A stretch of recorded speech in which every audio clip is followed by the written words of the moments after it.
Hi guys, today we are going to talk about ZKsync. What is it actually? Is it just a short-term pump or are we looking at a real 20x?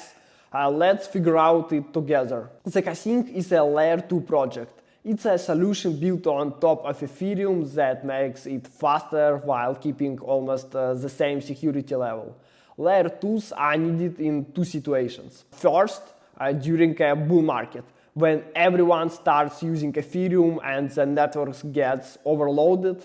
That's when people move to layer 2 to make transactions cheaper and faster. But after the hype cools off, interest in them usually drops for a few months until the next cycle starts again. The second reason layers 2 will be relevant is the Genius Act. This is probably the biggest event in crypto history, because it's going to bring massive liquidity into the market, something we have never seen before. The Genius Act basically legalizes crypto and makes printing stablecoins profitable. It also creates perfect conditions for big capital to enter the market and start investing heavily. To make money in this market, we need to be in the blockchains that institutions will use to issue stablecoins and tokenize financial assets. The growth of ZKsync actually started after a tweet from Buterin, who praised the project and called it the best among all layer 2 solutions. So what exactly did he mean by that? There are many layer 2 networks, and technically they are built either on optimistic rollups or ZK rollups. Buterin specifically highlighted ZKsync because, in my opinion, it's most promising layer 2 project. Its architecture allows it to be the most decentralized among all layer 2 solutions, and that's the key requirement for institutions to bring big money into the chain. Vitalik even created a decentralization scale from 0 to 2, where 2 means a full decentralization network. ZKsync is on track to be the first one to reach that top level. Another key factor for institutional adoption is transaction speed. And here, ZKsync is also leading around 2000 real transactions per second. For compression, Arbitrum is second with about 1100 transactions per second. And that's the theory. But what's actually happening right now?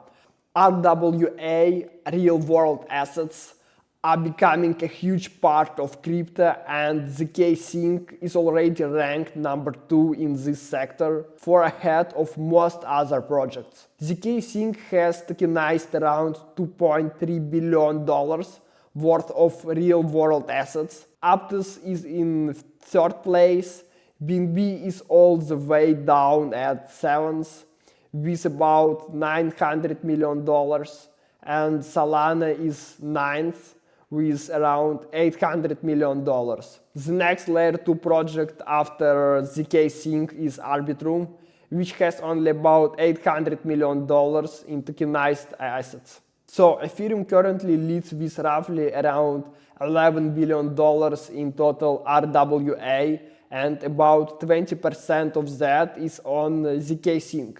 But obviously there is not enough room for everyone on Ethereum, which means big capital will look for the best alternative, and based on these numbers the market has already decided ZKsync is that alternative. Let's take a look at who invested in ZKsync. These are tier 1 funds: A60Z, Variant Capital, Dragonfly, Coinbase Ventures. Altogether, the project raised around $458 million.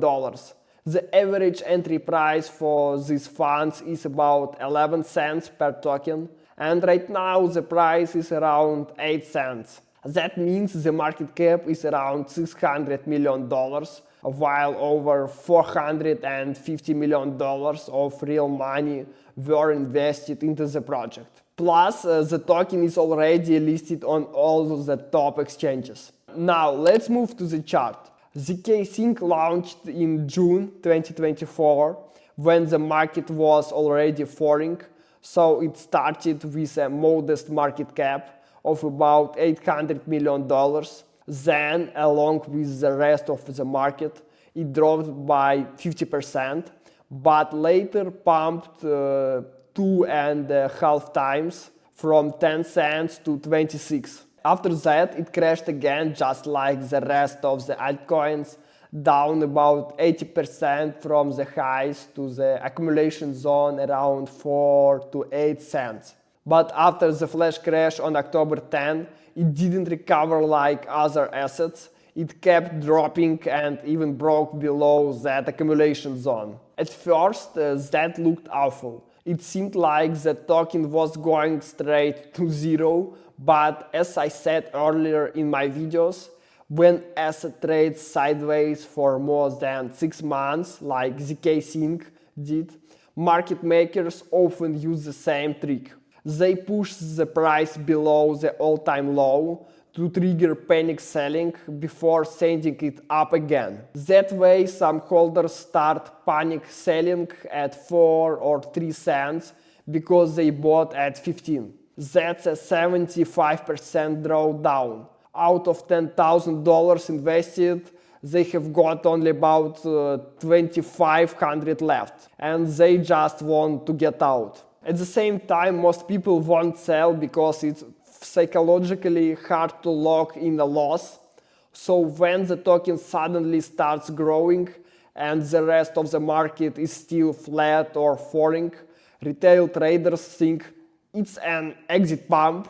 They see it go from 3 cents to 8 and think, finally I can sell higher even though they are still in a loss. So the psychology is simple. Someone who bought at 15 cents, for example, sits for a year with an 80% drawdown. When it jumps to 8 cents, they think, okay, now I'm only down 45%, better sell now. Some sell at 8 cents, some at 10. A few hold to break even. The market maker knows this perfectly. They have seen it hundreds of times. That's exactly why they do it. Now, if this was some random meme coin, maybe you could call it an exit pump. But here we are talking about a fundamentally strong project, backed by top-tier funds and with hundreds of millions in real investments. That's a completely different story. What we are seeing right now is that the token has come back into its accumulation zone between 4 and 8 cents, and it's trading near the top of that range. Everyone's selling it now, thinking, okay, give it a week or two and it will fall back to, for example, 3 cents. But big players don't just pump their assets for no reason. They do it for one of two purposes. Either to make a quick exit pump or to move the asset into a completely new price range. This doesn't look like an exit pump. If it were, the chart would show a quick spike to 8 cents and then a drop back down with the rest of the market, just like we have seen with other altcoins. That would make sense. They could easily say, well, the market is bearish, it's normal that price fell again. But that's not what's happening. Even though the entire market is dumping hard, they are holding ZKsync steady and slowly pushing it higher. That's a strong sign when everything else is falling and your asset keeps growing. It means they are preparing to move it into a higher price zone. The logic is simple. While the market's red and everyone's scared, the market maker buys up cheap tokens from retail holders who panic sell into the book. On the other side, there are almost no buyers because the market looks bad and no sane person wants to buy something that's going up while everything else is dumping. That's exactly how they clean out weak hands. They get rid of holders who would later dump the token during a real pump. At the same time, they accumulate tokens and take control of most of the circulating supply. Also, if you want to see more of my trades, the airdrops I'm farming, and all the market moves I'm tracking in real time, check out my Telegram channel, the link in the description. Okay, now there are two most likely scenarios. The first one, the token keeps pumping non-stop. Everyone who's been holding will start selling as soon as they reach break even. So we could see a sharp move up to 25 cents, then some correction of about 30% to shake out weak hands, and after that another leg up, possibly all the way to $1. And honestly, depending on how greedy the big players get, it could even go to $2 or $3, and I will explain why that's actually quite realistic. The most hyped Layer 2 project of 2024 was Starknet. At its peak, the project FDF hit around $20 billion. That's roughly 5% of Ethereum market cap at that time. Now let's go back to ZKsync. Based on everything we have just talked about, even in the worst case scenario, ZKsync should take at least 5% of Ethereum market share. So if Ethereum reaches $4,500, its market cap will be around $500 billion. 5% of that is $25 billion.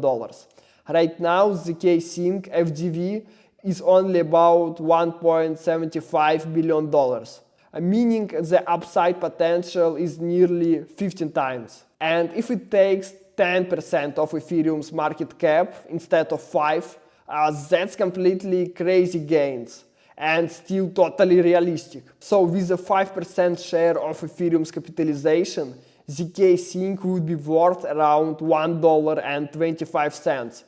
That's why, as I said earlier, $1 is my pessimistic target. The more realistic range is between $1.5 to $2.5. The second scenario is that we won't see a full-on pump and new all-time highs right away. Instead, the token could pull back to the accumulation zone, maybe even around 3 cents. But the most important thing is that we already have confirmation that big players haven't abandoned this project. They clearly have a plan for it. It doesn't matter if we see a short correction or a period of sideways movement, we have already seen how quickly they can send the token flying up in just a few days. That's why I already hold ZKsync. But if I were just thinking about buying now, here is what I would do.